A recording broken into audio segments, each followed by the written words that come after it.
Salut, je m'appelle Cédric, j'ai 31 ans, je pratique le cyclisme depuis 4 ans et je suis passionné par les méthodes d'entraînement et par tout ce qui peut m'aider à progresser dans mon sport.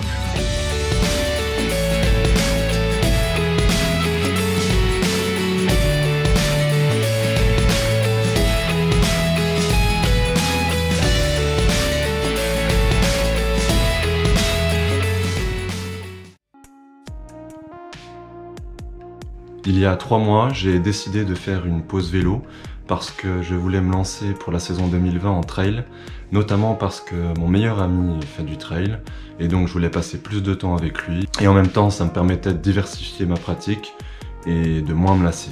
Malheureusement, je me suis blessé au bout de 2 mois d'entraînement en course à pied et donc blessure qui m'empêche toujours aujourd'hui de courir. Donc changement de plan, je reviens au vélo avec cette fois-ci de nouveaux objectifs.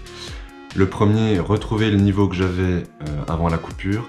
Et puis le deuxième, c'est ces vidéos YouTube, cette chaîne YouTube, qui va me permettre de découvrir autre chose et puis en même temps de vous partager mes connaissances, ma passion et de vous aider à progresser, tout comme moi, j'ai progressé durant ces 4 années.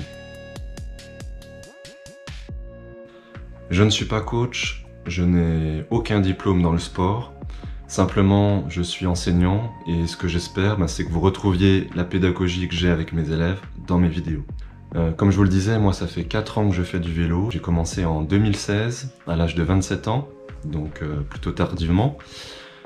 Et j'ai fait l'acquisition en 2017 d'un capteur de puissance et c'est là où je me suis vraiment mis à m'entraîner sérieusement, régulièrement.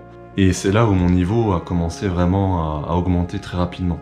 Alors j'ai pas un niveau exceptionnel, je ne suis pas un coureur élite, je suis simplement un amateur qui cherche à progresser. Ma progression elle est ce qu'elle est, mais en tout cas moi je la trouve intéressante.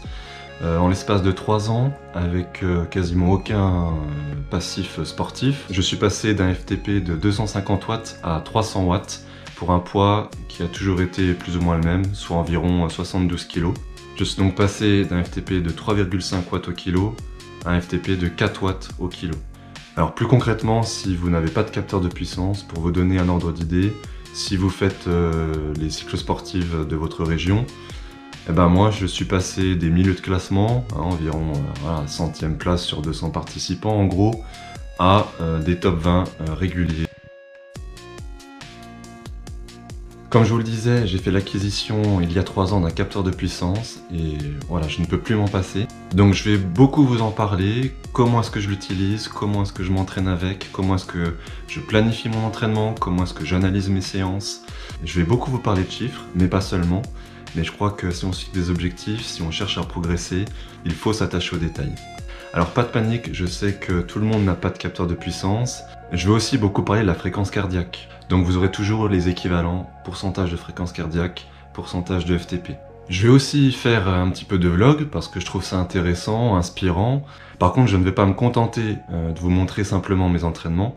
Ce qui est très important pour moi, c'est de vous expliquer pourquoi je fais les choses. Et c'est ça que j'aimerais vous partager à travers les vidéos afin de vous aider à progresser.